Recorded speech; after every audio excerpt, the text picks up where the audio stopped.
Time for another Mego video, and this week I'll be taking a closer look at Hammer's The Mummy and the Frankenstein monster. Over the past year, Mego have really started to run with the Hammer license and started producing quite a lot of characters from those movies, and today we have two key ones. Both of these monsters were portrayed by Christopher Lee, and Mego have produced a hat trick of Christopher Lee monsters from the Hammer line now. Of course, we already had the previously released Dracula, and we can now round out the collection of Christopher Lee's most famous monsters in the Hammer line. So let's start off with Frankenstein's monster, and in terms of the card art, we can see that they've used for the backdrop a black and white photo from the set of the film. So this is quite nice. Obviously it's in keeping with the universe, it's definitely representing this film that the character comes from, which is great. Interesting they've gone for a black and white photo rather than the colour one, because the film of course was produced in colour, but nevertheless this is quite stylish and quite nice, and it does help the figure stand out a lot more because of course he is just in black and sort of white kind of colouring, so this helps him pop a little bit more. On the reverse we have this publicity shot here of the monster in all his glory. We have the moon behind him there looking very mysterious and atmospheric. I think this is a fantastic image and works really well for this packaging. Of course it takes up roughly 2/3 of the packaging here as well, and it's mostly text free, so it looks really good, fantastic for display, and I'm a huge fan of this approach. I have to say, the figure itself actually surprised me. I wasn't expecting an awful lot from this particular version of the monster because the tailoring has always been quite simple and quite basic. There isn't a lot of detailing there apart from what's in the face, but I have to say, this figure definitely surpassed my expectations. The head sculpt, I have to say, is very good. There's clearly a very strong likeness of Christopher Lee here, which is brilliant, and I think they've done a pretty decent attempt to capture quite a lot of detail in the sculpt, and the paint apps are quite nice. They definitely do a nice job of bringing out some of those scarring that we see on the top of the head. I really particularly like the fact that they've actually given that glassy eye as well. I think that's a really nice touch, a lovely little bit of detail there. Obviously this is Mego, so we're not expecting tons of texturing here as we might expect from another line, another figure, but what we have here is very nice for Mego. I think they've done a pretty decent job here. Now the tailoring on this figure is very nice. As I said, I wasn't expecting an awful lot from it. They've used a thin cotton that is flexible enough to allow him to be able to be posed in multiple positions, which is fantastic, but it also opens up. I like the detailing of the buttons, the collar they've given him, but also the fact that it opens up. There's a little bit of Velcro at the bottom of the coat, which allows this to open up, and we can see there's actually layers underneath, which just gives us a little bit more texture, a bit more visual interest, and I think they've done a really nice job of this. Whilst these hands aren't new, we've seen them before, funnily enough, on the Christopher Lee Hammer Dracula figure, they do represent a departure from the standard Mego hands that we've seen before, so it does make him feel a little bit different, a little bit more individual in the collection, which is really fun.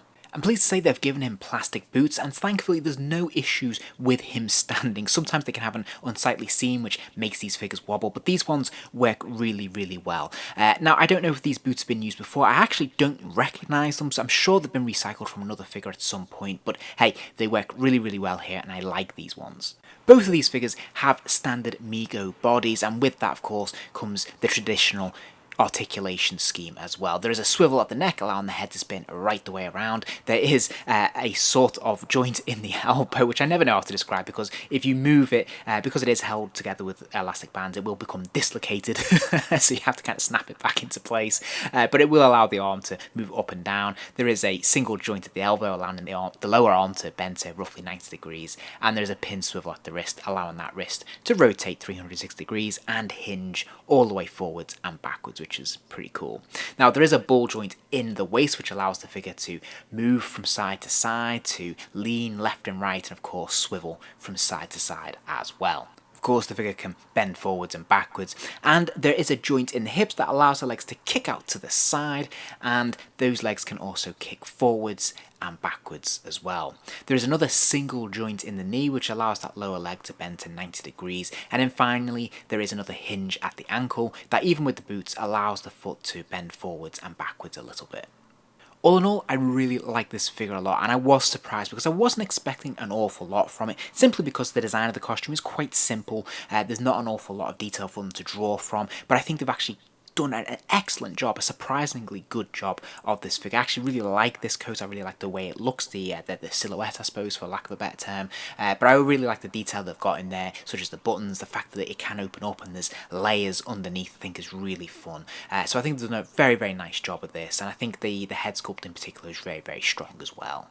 So next up we have the Mummy, and interestingly this time of course they've opted for a colour image on the front of the card, which I think works very, very nicely. It is actually an image of the monster himself, which is pretty cool, very striking. The most of the card is just black, which helps that image pop even more, and you'll notice behind the figure in the packaging you can see there is that coffin outline shape as well, that sort of sarcophagus I suppose, which is quite nicely done.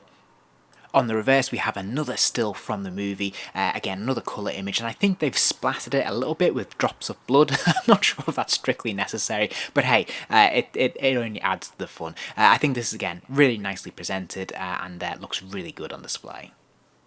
Once again, I have to say the Mummy really caught me off guard and really surprised me. Again, I wasn't expecting an awful lot from it. I already have a Mummy in my collection. We've had quite a few from different lines now within the Mego collection, but wow, did they pull out the stops for this guy. So let's start with the head sculpt, of course. We have a brand new head sculpt here. Again, I think they've done a pretty decent job of capturing the likeness of Christopher Lee's version of the Mummy. It is pretty good. Obviously, it's quite decayed. I think they've done a nice job of the paint apps here. There's actually a couple of different washes running through it, different shades of brown, which work really well, and they've still got those very striking eyes. So I think they've done a nice job here. This works pretty well, but the head sculpt, interestingly enough, is probably the least interesting element of this figure. And that's because the costume, the way they've approached the outfit for this figure is really interesting. It's very different from anything I've ever seen from Mego before.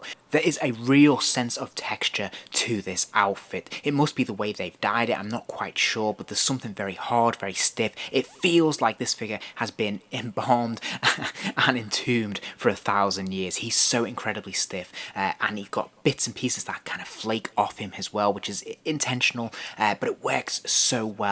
We can see obviously the colouring looks really authentic, which is pretty amazing to be honest, and as I said, the key thing really is just that texture. As we'll see when we look at the articulation, when you try to move him, you can't really get an awful lot of movement out of him because it is so sort of locked in with that very hard crusted paint. You will notice that of course he is utilising the standard Mego body, and we have those standard Mego hands here as well. But even they are wrapped up and bandaged up for the most part. Likewise, the legs and feet are completely bandaged up as well. Now, I have to say, I really love this approach, but there is a compromise. Obviously, there is a payoff for that. It does impact massively on the articulation. So the head is fine when it comes to being able to spin right the way around. There's no problems with that swivel there. But as you can see, once we get to the shoulders, there is serious limitations on how far you can stretch those arms out. Likewise, the hinge joint at the elbow is very, very minimal. And also at the wrist there, you can just about get some articulation out of it. And if you really wanted to force it, you could. But in doing so, you are going to damage the paint and the wonderful effect they've created here. As a result, I would caution you to be very, very careful and very gentle with this figure when it comes to trying to pose him at all, because you're really going to be quite limited if you want to maintain this sort of effect and look that they've created. For me, I think this is actually one of those occasions where I'm actually quite happy to compromise in the articulation, because I think the overall effect and look is absolutely worth it, because this is a really visually striking and texturally very, very rich figure from Mego, which I praise them for. So there you have it, another fantastic addition to the Hammer line from Mego. I think they've done a tremendous job of both of these figures. I'm particularly impressed with the texturing and the paint apps on the Mummy, just because it feels so different from any other figure in my collection, and it feels authentically in character, in keeping with that character, which is wonderful. Of course, there is the compromise on the articulation, but that might affect or upset some fans more than others, but I thought it was worth mentioning. The Frankenstein, again, I think that monster works really, really well in this scale. A fantastic addition to this line. I'm very, very happy with it, especially as I wasn't expecting an awful lot. So definitely fantastic releases from Mego. I really love what they've done here. If you enjoyed this video, please do give it a like, and remember to subscribe, as there'll be plenty more videos soon.